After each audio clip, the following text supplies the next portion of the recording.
Hi, welcome to Richard Kabili YouTube channel, and for today's tutorial, I will be teaching you on how to adjust dwell movement tolerance and head tracking on iPhone X. But first, kindly subscribe to this channel and don't forget to hit the subscribe button and the bell to notify you for the new updates. And let's start.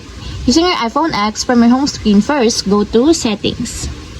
Then in the Settings, scroll down and find the Accessibility and then tap. Then in the Accessibility, scroll down again and go to Physical and Motor section and then tap the Switch Control. Then in the part in the Switch Control, scroll down and go to Point Scanning section and then tap the Head Tracking. Then after that, in this part in the Head Tracking, go to Action sections and then tap the Dwell. Then in the Dwell, tap the Dwell options. Then in the Dwell options, go to Movement Tolerance section, and as you will see, there is an adjust button that you can adjust to increase or decreases the movement tolerance of your Dwell options.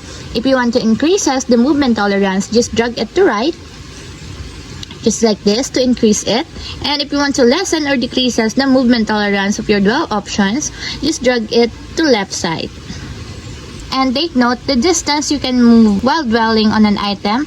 If you move beyond this limit, the dwell action isn't performed. And that's it. We have successfully adjusted dwell movement tolerance and head tracking on iPhone X. If you have a question, kindly comment down below and don't forget to hit the subscribe button and the bell to notify you for the new updates. And thank you for watching!